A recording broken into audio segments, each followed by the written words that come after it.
بسم الله الرحمن الرحيم الحمد لله القائل لقد من الله على المؤمنين إذ بعث فيهم رسولا منهم يتلو عليهم آياته ويزكيهم والقائل لقد جاءكم رسول من أنفسكم عزيز عليه ما عنتم حريص عليكم بالمؤمنين رؤوف رحيم لقد كان لكم في رسول الله أسوة حسنة لمن كان يرجو الله واليوم الآخر وذكر الله كثيرا نحمده حمدا كثيرا طيبا مباركا فيه ونصلي ونسلم على عبده ورسوله وحبيبه وخليله سيدنا محمد وعلى آله وأصحابه ومن تبعهم بإحسان إلى يوم الدين الله سبحانه وتعالى لسوج كوالو لتاهلو بجنبار قدمنت للتكاس يميقباو يا نبي صلى الله عليه وسلم ملاكنا ይህንንም አስመልክቶ አላህ Subhanahu Wa Ta'ala በቁርአኑ እየተመጻደቀ ለቀድ መነ አላሁ ዐለል ሙእሚኒን አላህ ለሙእሚኖች ውለታ ዋለላቸው በመካከላቸው ከነሱ አብራክ ክፋይ የሆነ መልእክተኛ በመላኩ ይላል መልእክተኛው ከሰው መሆኑና የሰውን ችግር የሚረዳ ሰዎችን አስፈላጊ የሆነውን ነገር የሚያስተምር መሆኑ የአላህ ውለታ መገለጫው ነው ማለት ነው ነብያችን ሰለላሁ ዐለይሂ ወሰለም ከነብዮች ሁሉ አለቃና የመጨረሻው ኻተሙን ነብይን ናቸው ይሄ ስለሆነ የነብያችንን ሰለላሁ ዐለይሂ ወሰለም የህይወት ታሪክ መማርና ማወቅ እያንዳንዱ ሙስሊም ያስፈልገዋል ይሄም ስለሆነ ነው ነብዩ ሰለላሁ ዐለይሂ ወሰለም ገና ዳዕዋቸው ከተጀመረበት ሰዓት ኢቅራ ከወረደበት ጀምሮ እስከ ህይወታቸው ፍጻሜ ድረስ የነበረውን ሁኔታ ሰሃቦች አንድ በአንድ ተከታትለው ትናንሽ ነገር እንኳን ሳትቀር ለኡማው ለማስተላለፍ ያላሰለሰ ጥረት ያደረጉትና ለትውልድ ያስቀሩት ቁመታቸው መልካቸው ምን ይመስል እንደነበረ ሳይቀር ጸጉራቸው ላይ ስንት ሽበት አለ የሚለው እንኳን ሳይቀር እንኳን ተሽሪዕ ድንጋጌን የሚመለከተው ጃኒብ ወይም ዘርፍ ቀርቶ የግል ህይወታቸው እንኳን ሁሉም አስተማሪ ከመሆኑ አኳያ ለኡማው ተላልፏል የነብዩን ሰለላሁ ዐለይሂ ወሰለም ሐያት ለማወቅ የፈለገ ሰው ብዙም የሚያስቸግረው ነገር የለም ምንም እንኳን በአካል እሳቸው ማየት ባይቻልም ሲራቸውን ታሪካቸውን ግን ዑለማ አልእስላም ከሰሃባ ጀምሮ እስካሁን ድረስ እየተቀባበሉ ለኡማው አድርሰዋል ማወቁ ደግሞ ያስፈልገናል ምክንያቱም አርአያቸውን እንድንከተልና ሱናቸውን ተግባራዊ እንድናደርግ ነው ለቀድ ካነ ለኩም في رسول الله أسوة حسنة ለእናንተ በአላህ መልእክተኛ መልካም አርአያ አላችሁ አላህ ብሎ አላህ በቁርአኑ የሚናገረው ይሄንኑ ለማስገንዘብ ነው የእሳቸውን ታሪክና ሲራ ለማወቅ በርካታ ምንጮች አሉ ከነዚያ መካከል ቁርአን ራሱ ግንባር ቀደም የሚጠቀስ ነው የነብዩ ሰለላሁ ዐለይሂ ወሰለም ሐያት ዋና ዋና እርከኖች ቁርአን ጠቅሷል ከዳዕዋው ጅማሬ አንስቶ اقرأ باسم ربك الذي خلق ከዛ እስከ ፍጻሜው ድረስ የነበሩ ዋና ዋና ሁኔታዎች በቁርአን ተጠቅሰዋል ከዛ በተጨማሪ የተናገሯቸው ሐዲሶች አንድ በአንድ ተዘግበው ተቀምጠዋል እንደገና ደግሞ ከሰሃቦች ቀጥሎ የመጣው ትውልድ ታቢዖችም ሲራን ከምንም በላይ ትኩረት ሰጥተው ያስተምሩ ነበር ኩና ነተዓለሙ المغازي كما نتعلم السورة من القرآن ይላሉ የነብዩ ሰለላሁ ዐለይሂ ወሰለም የዘመቻ ታሪክ ልክ ቁርአንን እንደምንማረው አድርገን እንማር ነበር ብለው እስከሚናገሩ ድረስ እንደውም ሐዲስ ከመጻፉ በፊት ሲራ ነው ቀድሞ የተጻፈው ምክንያቱም ከታቢዖች ሲራ መጻፍ የጻፉ ነበሩ እንደነ ዑርወቱ ኢብኑ ዙበይር እንደነ አባን ኢብኑ ዑስማን ኢብኑ አፋን የነበሩ ታቢዖች ጽፈዋል ከታቢዖች በኋላም ቀጥሎ ደግሞ አትባዑ ታቢዒን እነ ኢብኑ ኢስሐቅ እነ ኢብኑ ሂሻም እስካሁንም ድረስ ያልተቋረጠ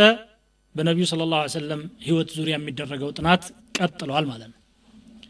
የሳቸውን ሐያት ለማወቅ የነበሩበትን አካባቢ የነበረውን ሁኔታ ማየት የግድ ነው ስለዚህ ነብዩ ሰለላሁ ዐለይሂ ወሰለም የተላኩት ለዓለም ቢሆንም የተወለዱትና ያደጉት በአረቢያ ምድር መካ ነው አረብ ማለት ራሱ ከቃሉ ስንነሳ በረሃ ማለት ነው ሰህራ ከሚለው ቃል ነው አረብ የሚለው ትርጉሙ ሰህራ ማለት ነው ሰህራ ማለት ደረቅ የሆነ ቦታ ውሃና ተክሎች የማይበዙበት ማለት ነው ለአረቢያ ለምድሩም ሆነ ለህዝቦቹ ከወትሮ ጀምሮ ይሰጥ የነበረ ስም ነው አረብ የሚለው ቃል ወይም አረብ ማለት ምዕራብ ማለት ነው የምስራቁ ህዝቦች ገርብ የሚለውን ለአረቦች ኢጥላቅ ያደርጉ ስለነበረ በዛው ስያሜ ሆኖ ቀርቶ በተዛባ መልኩ ተገልግለውት ነው እንጂ የሚሉም አሉ ጀዚረት العرب የአረቢያ ደሴት ከምዕራብ በኩል በቀይ ባህር የሚዋሰን እና በሲና በረሃ በምስራቅ በኩል ደግሞ الخليج العربي አረቢያን ገልፍ እና ሰፊው የኢራቅ ደቡባዊ ክልል የሚያዋስነው በደቡብ በኩል ደግሞ ባህሩ العرب የህንድ ውቅያኖስ አካል የሆነው ያዋስነዋል እንዲሁም ደግሞ በሰሜን በኩል የሻም ሀገር ሶሪያና በዙሪያው ያሉ አካባቢዎች የሚያዋስኑት ጀዚረት العرب የሚል ስያሜ ተሰጥቶት ይኖራል ጀዚረት العرب ስፋቱ ላይ የተወሰኑ የምሁራን ውዝግብና ኺላፍ ቢኖርም ከ1 ሚሊዮን እስከ 1 ሚሊዮን 300 ሺህ ስኩዌር ማይል አካባቢ እንደሚሆን ይገመታል ጀዚረት العرب በተፈጥሯዊና በጂኦግራፊያዊ አቀማመጡ ለየት የሚያደርገው ብዙ ነገር አለ ከነዚያ መካከል በበረሃ የተከበበ በአሸዋ የተዋጠ ከመሆኑ የተነሳ የጀዚራው ነዋሪዎች የአረቢያ መካከለኛው አካባቢ ነዋሪዎች በሌሎች ጥላቶች ሳይወረሩና ሳይጠቁ ነፃ ሆነው እንዲኖሩ ምቹ ሁኔታ ፈጥሯል ምክንያቱም ጠንካራና ኃያል በሚባሉ ሁለት ኃያላን መንግስታት መካከል ነበር ያሉት በሩምና በፋሪስ ማለት ነው እነኚህ ኃያላን መንግስታት ሩም በተለይ እስከ ምስራቅ አፍሪካ ድረስ እስከ እስያ በርካታ ክልሎችን መቆጣጠር ችሎ ግን ጀዚረት العربን ለመቆጣጠር አልቻለም ያ በረሃማ ባህሪው ለነሱ ምቹ ሁኔታ ስላልፈጠረ ማለት ነው ኢራኖችም እንደዚሁ ደፍረው ወደ አረቢያ ለመግባት አመቺ ሁኔታ አልነበረም አቀማመጡ ከሀገራቸው ጋራ ሚለያይ ስለነበረ ይሄ ውስጣዊ ሁኔታው ሲሆን ውጫዊውን ሁኔታ ደግሞ ስንመለከት በሶስቱ የወትሮ አህጉሮች መካከል ነው የሚገኘው ጀዚረት العرب እስያ አፍሪካ እና አውሮፓ ሰው የሚኖርባቸው ክልሎች እነዚህ ነበሩና ማለት ነው እነኚህ ሁሉም በየብስም ሆነ በባህር ከአረቢያ ጋራ ይገናኙ ነበረ ያ ደግሞ ለአረቢያ የፈጠረው ምንድነው የሃይማኖቶች የጥበቦች የባህሎች እና የተለያዩ ሁኔታዎች ማዕከል እንዲሆን ምክንያት ሆኗል ማለት ነው ከሁሉም ጋራ ለመገናኘት አመቺ የሆነ ወضع ስለነበረው አረብ የሚባሉት ህዝቦች የታሪክ ሊቃውንቶች ለሶስት ይከፍሏቸዋል አንደኛው العرب البائده የጠፉ የአረብ ዝርያዎች ተብለው የሚመደቡ ናቸው እነሱ እንደ ዓድ ثمود ጀዲስ ጠሰም ዒምላቅ ሐድረመውትና ኡመይም እና የተለያዩ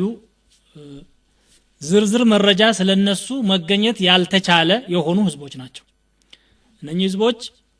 በታሪክ መኖራቸው ተነግሯል በቁርአንም የበርካታዎቹ ታሪክ ከሞላ ጎደል ተጠቅሷል ግን ዝርዝር የሆነ መረጃ ማግኘት አልተቻለም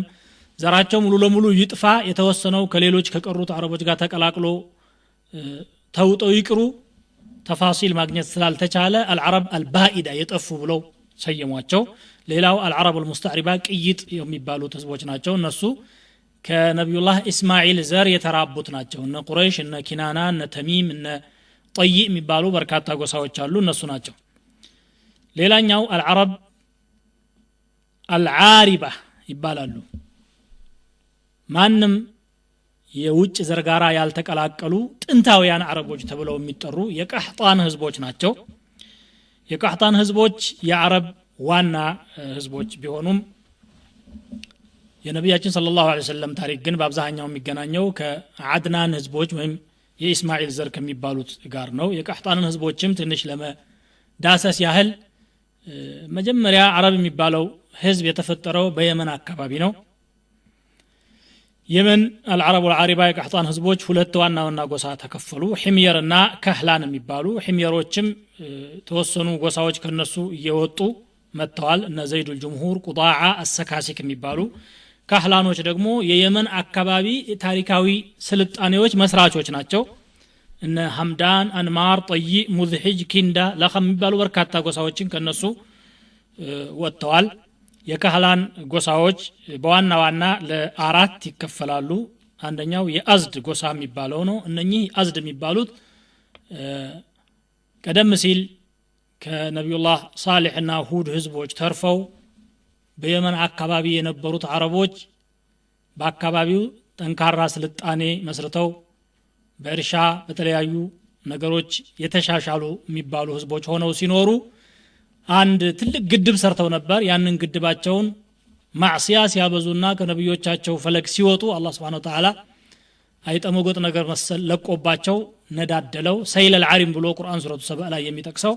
ከዚያ በኋላ በየአካባቢው ለመበተን ተገደዱ አዝድ የተባሉት ጎሳዎች በመሪያቸው ኢምራን ኢብኑ ሙዘይቂባ በሚባል ሰው አማካኝነት ከየመን ሀገር ተነስተው ግማሾቹ ወደ ሰሜን ግማሾቹ ደግሞ ወደ ሻም ሀገርና ወደ ባህሬን ተበታትነው ለመኖር ቻሉ የመዲና ነዋሪዎች አውስና ኸዝረጅ የሚባሉት ነብዩ ሰለላሁ ዐለይሂ ወሰለም ያስተናገዱትም የነኚህ ሰዎች ዘር ናቸው ሌላው ለኸም ይባላል ለኸም የሚባሉት ጎሳዎች ወደ ኢራቅ አካባቢ አምርተው ኢራቅ የነበረውን ታሪካዊ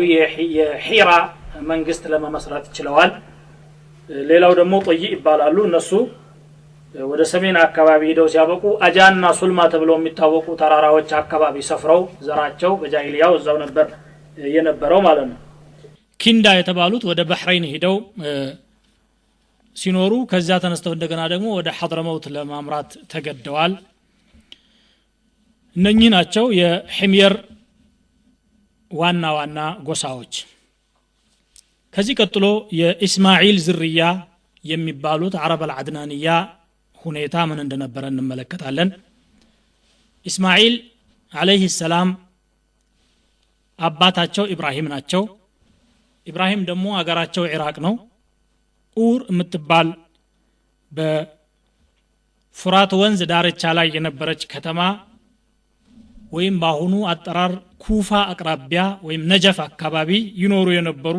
ህዝቦች ናቸው የኢብራሂም ቤተሰቦች ስለነኚህ ህዝቦች ታሪክ ብዙ የተጻፈ ነገር ቢኖርም በተጨማሪ ደግሞ ዛሬ ሰዎች ምድርን እየቆፈሩ የቅሬታ አካላትና የቅርስ ጥናት በሚያደርጉት ምርምር በርካታ መረጃዎችን ስለ ኢብራሂም ቤተሰቦች ለማግኘት ይችላል እያሉ ነው ያሉት ኢብራሂም አለይሂ ሰላም እዚያ አካባቢ ተወልደው ካደጉ በኋላ ነብይነት አላህ ሲሰጣቸው በዚያው አካባቢ ኢስላምን በሚቻላቸው መልኩ አስተምረው ወገኖቻቸው ግን ወደ እስላም የማይመለሱ ሲሆኑ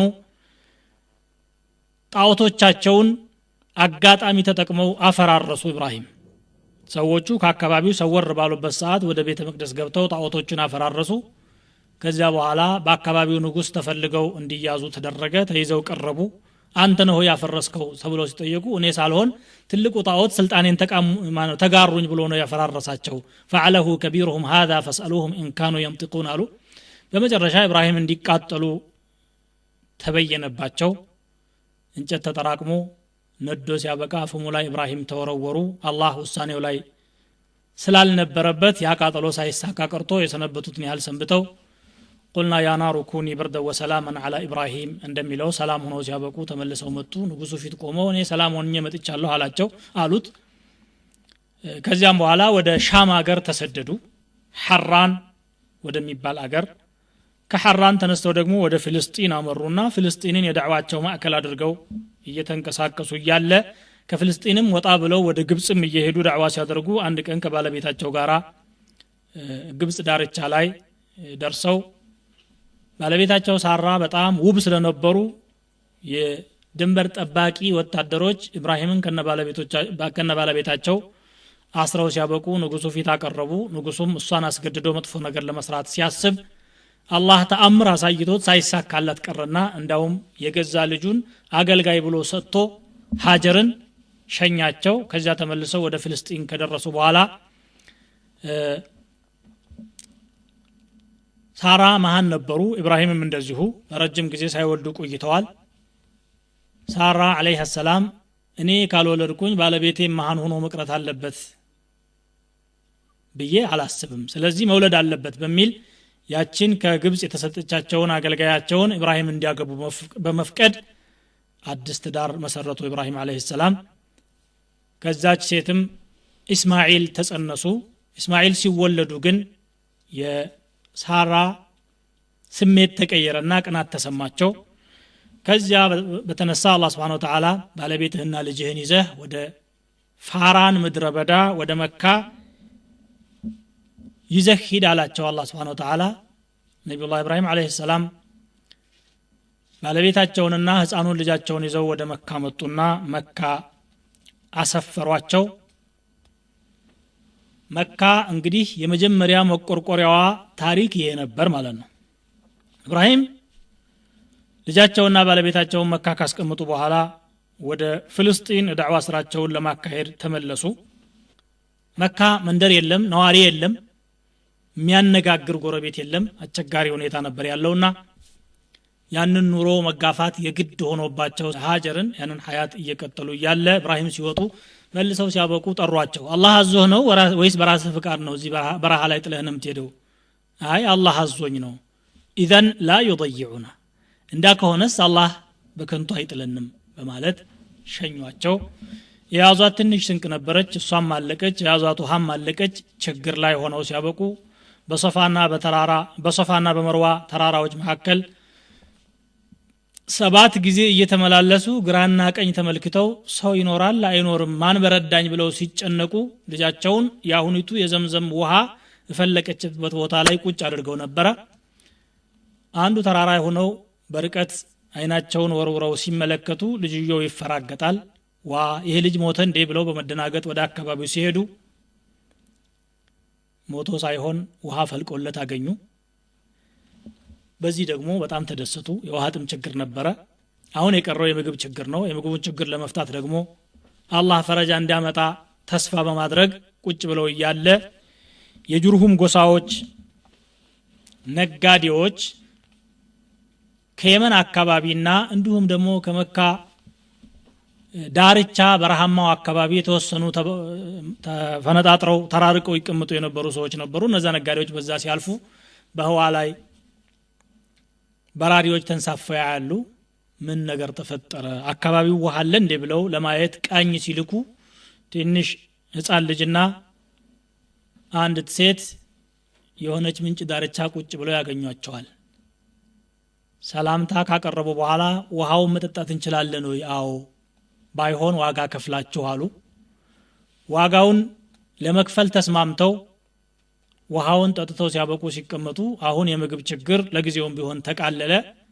ሁኔታውን ሲያዩ ሰዎቹ ወደ ተለያዩ አቅጣጫዎች ለንግድ ስንንቀሳቀስ እቺን ቦታ ማዕከል ብናረጋትና ከተማስ ብንቆረቆር ምን ችግር አለ ብለው እሷን ፍቃድ ጠየቁ ሀጀርን ማድረግ የምትችለው ነገር ባይኖራትም ሰዎቹ የሰው ልጅ ክብር ዋጋ የሚገባቸው ስለነበሩ በጉልበታቸው መጠቀም አልፈለጉምና ፍቃድ ጠየቁ ፈቀደችላቸው እዚያው ከተማዋን ቆርቆረው ሲያበቁ መኖር ጀመሩ የመካ መመስረት በዚሁ ተጀመረ ማለት ነው ሙሐመድ ያ ሙሐመድ ያ ሙሐመድ ያ ሰለላሁ ዐለይሂ ወሰለም ሙሐመድ ያ ሙሐመድ ያ ሙሐመድ ያ ሰለላሁ ዐለይሂ ወሰለም ሙሐመድ ያ ሙሐመድ ያ ሙሐመድ ያ ሰለላሁ ዐለይሂ ወሰለም ኢብራሂም አለይሂ ሰላቱ ወሰላም ከፍልስጤን ሀገር እየተነሱ በተለያዩ ጊዜያቶች ወደ መካ ይመጡ እንደነበረ ታሪክ ያመለክታል ግን ስንት ጊዜ እንደተጓዙ ማረጋገጫ የለንም አራቶቹም ብቻ በማስረጃ መጥቀስ ይቻላል ከአራቶቹ አንዱ ነብዩላህ ኢብራሂም አለይሂ ሰላም የበኩር ልጃቸውን እስማኤልን አላህ እረደው ብሎ ሲፈትናቸው ያንን ትእዛዝ ለመፈጸም ከሻም ሀገር ገስግሰው ሲያበቁ ወደ መካ የመጡበት ታሪክ ነው ወደ መካ መጥተው ሲያበቁ ልጃቸውን እስማኤልን ልጄ ሆይ በህልሜ አንተን ሳርደህ አይቻለሁኝ ያሉ የነብዮች ህልም ወህይ ነው አንተ ደግሞ ምን እንደሚታይህ እስቲ አስበህ ንገረኝ فانظر ماذا ترى قال يا ابت افعل ما تؤمر ستجدني ان شاء الله من الصابرين አባዬ ሆይ የታዘዝከውን ፈጽም እንጂ ካደረክ ደግሞ ከትዕግስተኞች ሆኜ ታገኘኛለህ አሉ ለማረድም ሞክረው ልጁን አጋድመው ሲያበቁ በግንባሩ ወደ መሬት ደፍተው ወተለሁ للجبين ይላል እያዩ ለማረድ ስላልጨከኑ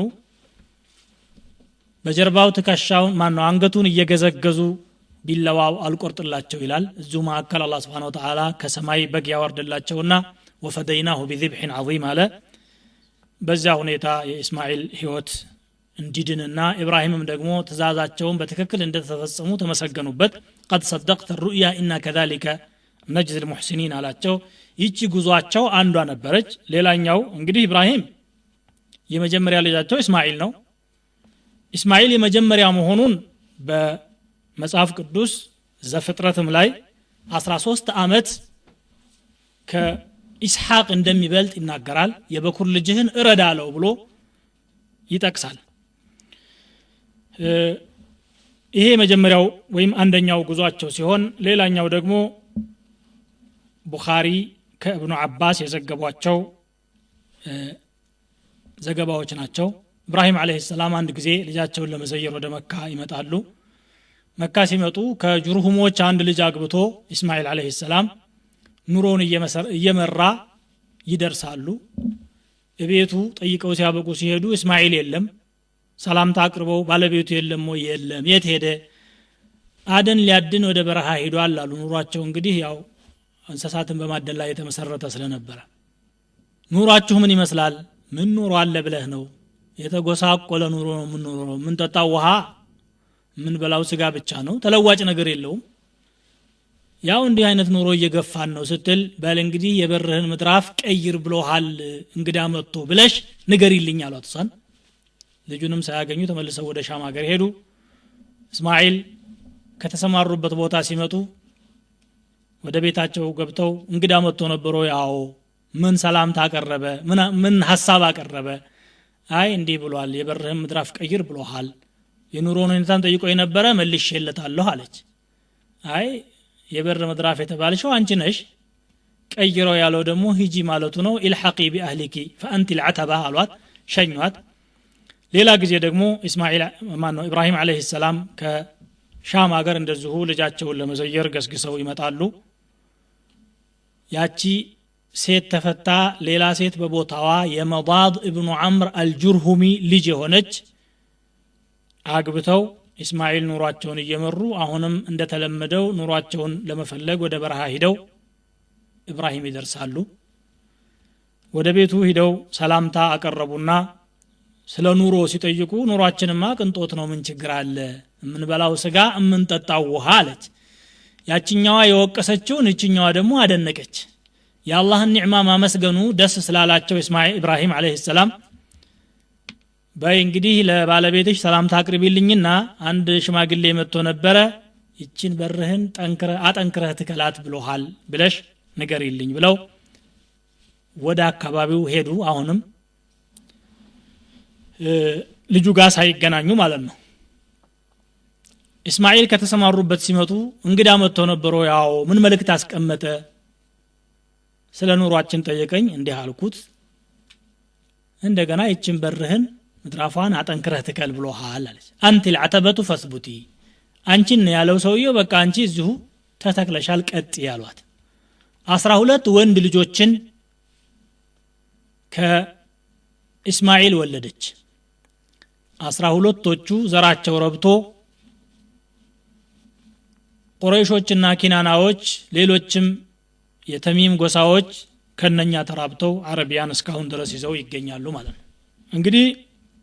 ይሄ ሶስተኛው የኢብራሂም ዚያራ ሲሆን አራተኛው ደግሞ ካዕባን እንዲገነቡ ታዘው ከሻም ሀገር እየገሰገሱ ይመጣሉ ሲመጡ በአሁኒቱ አጋጣሚ እስማኤል ዘምዘም አጠገብ ትልቅ ዛፍ ስር ቁጭ ብለው ቀስት እየጠረቡ ያገኟቸዋል አባትየው ማለት ነው ብድግ ብለው ለአባት መደረግ የሚገባውን አቀባበል አደረጉ አባትም ደግሞ ለልጅ የሚሰጠውን ሰላምታ ሰጡ ሰላም ከተባበሉና ከተጠያየቁ በኋላ ብዙ ወሬ ሳያወሩ የቁም ነገር ሰው ስለነበሩና ለዓላማ ስለመጡ ኢነላህ አመረኒ አን አብኒየ በይተን ሃሁና እዚህ ቦታ ላይ የጸሎት ቤት ካዕባ እንድሰራ አላህ አዞኛል ትተባበረኛለህ ሆይ ብሎ ሲጠይቁ አዎ እንዴት አልተባበር የሚቻለውን ሁሉ አደርጋለሁ አሉ እስማኤልና ኢብራሂም እየተጋገዙ ካዕባን ለመገንባት ቻሉ ማለት ነው 12 ልጆችን ወለዱና ኢስማኤል አለይሂ ሰላም እነኛ ሁላቸውም ከጁርሁሞች ጋር እየተጋቡ እዚያው ከተማዋን አጠንክረዋት ሲያበቁ ገንብተው እየመሩ ቀጠሉ። አስሮቹ ቁጥራቸው እየበዛና ኑሯቸውም ደግሞ እንስሳት በማርባት ላይ የተመሰረተ ስለነበረ ዘሮቻቸውን ቤተሰቦቻቸውን እየያዙ በተለያዩ የአረቢያ አቅጣጫ ተበተኑ። ዝናብ የሚዘንብበትና ተክል የሚገኝበትን ፍለጋ። ከዛ በኋላ ታሪካቸው ሳይታወቅ ቀረ። ኡድሪጀ ታሪኹም ፊ ገያሂብ الزمن የዘመን ጨለማ ውጦት ቀረ። ሁለቱ ግን ቀይዳርና ናቢት የሚባሉት ከመካ ሳይወጡ ቀሩ። እዚህ ላይ የታሪክ ሊቃውንቶች ውዝግብ አለ። የነብያችን ሰለላሁ ዐለይሂ ወሰለም ዘር በቀይዳር በኩል ነው የሚሄደው ወይስ በናቢት በኩል ነው የሚል ኢብኑ ሂሻም አሲራ ላይ እንዳስቀምጡት በናቢት በኩል ነው። ኢብኑ ሳዕድ ደግሞ ጠበቃት ላይ እንደሚናገሩት ሙአሪኾች ሁሉ ተስማምተው የቀይዳር ዝርያ ናቸው ይላሉ የሚል ሐሳብ አስፍረዋል። በመጽሐፍ ቅዱስ ደግሞ የቀይዳር ህዝቦች ደስ ይበላችሁ ይላል። የቀይዳር ህዝቦች ነብዩ ከመካከላቸው በመላካቸው ደስ ይበላችሁ ከተባሉ የነብዩ ሰለላሁ ዐለይሂ ወሰለም ዘር በቀይዳር በኩል ነበር የሚሄደው የሚለው ራጂህ ይሆናል። የተጠናከረ የሚሆነው ይሄ ነው ማለት ነው። የቀይዳር ልጆች እዚያው መካ አካባቢ የመካ መሪዎች ሆነው የተወሰነ ጊዜ ከመሩ በኋላ እንደገና ጁርሁሞች ስልጣኑን ከነሱ ቀምተው ራሳቸው ይይዙታል። እነሱ ግን የሃይማኖት አባትና ዑለማዎች በመባል ክብሩ ተሰጥቷቸው ደረጃቸው ሳይቀነስ እዚያው ይኖራሉ። የናቢት ህዝቦች ግን የሂጃዝ ሰሜናዊ አካባቢ በጥራ የምትባል ከተማ መስርተው አካባቢውን ተቆጣጥረውትና ግዙፍ የሆነ መንግስት መስርተው ከየመን ንጉሶች ጋራም አንዳንዴ እየተቆራቆሱ ጠንካራ የሆነ ሐያት መምራት ይጀምራሉ። የናቢት ህዝቦች ከአጀም ማለት አረብ ካልሆኑ ጎሳዎች ጋራ ተቀላቅለውና ተጎራብተው ይኖሩ ስለነበረ ቋንቋቸው የተበረዘ ሆኖ ፈሲህ የሆነውን አረብያ አጥተውት እየሰባበሩ ይናገሩ ስለነበረ አረብኛ ላይ የሚሳሳትን ሁሉ ነበጥይ ይሉታል። ወይ ናቢትይ ማለት ነው፣ የናቢት ዘር ለማለት ነው። እስካሁንም ይሄ ዳርጅያው ወይም ቀበለኛ የተበላሸ አነጋገር ነበጥይ እያሉ ይናገራሉ አረቦች። ይሄ ነበጥይ ነው፣ ይሄ ፈሲህ ነው ማለት ክላሲካል ቋንቋው ፈሲህ ይባላል። ነበጥይ ማለት ያው ቀበለኛው አነጋገር ነው። የናቢት ዝርያዎች ናቸው ማለት ነው። እንግዲህ ከናቢት የተራቡት የአረብ ዘሮች በየቦታው ከጊዜ በኋላ ተበትነዋል። የመኖች ጋራ መቋቋም ስላቃታቸው የቀይዳር ህዝቦች ግን እዚያው መካ ላይ እየተራቡ እስከ አድናን ድረስ ደርሰዋል። አድናን የነብያችን ሰለላሁ ዐለይሂ ወሰለም 21ኛው አያት ነው። እስከ አድናን ድረስ ያለው ዘር በትክክል ይታወቃል። ከአድናን ጀምሮ እስከ እስማኤል ያለው ውዝግብ አለበት። በትክክል ማወቅ አይቻልም የሚሉ ዑለማዎች አሉ። ለዚህም የሚጠቅሱት ሐዲስ አላቸው ከዘበ ነሳቡን የሚል። ሌሎች ደግሞ ሐዲሱ ضعيف ነው፣ ዘሩን በትክክል ማወቅም ይቻላል። ከአድናን እስከ እስማኤል ያለው 40 አባቶች ናቸው። እዚህ መካከል ያሉት 40 ጀደን بالتحقيق الدقيق ይላሉ። የአድናን ዝርያዎች አድናን አንድ ልጅ ነው የወለደው ማዕድ የሚባል ማዕድ ኒዛርን ወለደ። ኢያድ፣ አንማር፣ ረቢዓ፣ ሙደር የሚባሉ ልጆችን ደግሞ ኒዛር ወለደ።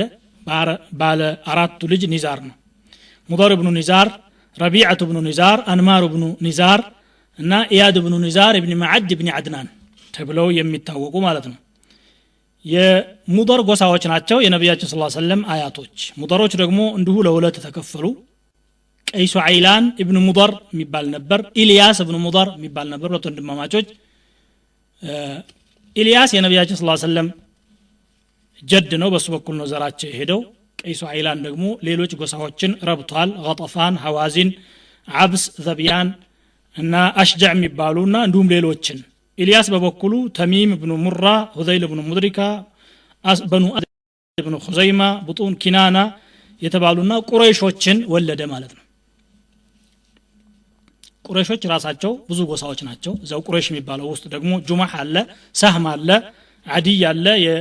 የዑመር ኢብኑ ኸጣብ ቤተሰቦች መኽዙሞች አሉ የአቡ ጀህል ቤተሰቦች ተይም አለ የአቡ በክር ስዲቅ ቤተሰቦች ዙህራ ኢብኑ ኪላብ የነብያችን ሰለላሁ የእናታቸው ቤተሰቦች ሆነው አሉ ከዛ በኋላ ከዙህራ በታች ደግሞ የቁሰይ ኢብኑ ኪላብ ቤተሰቦች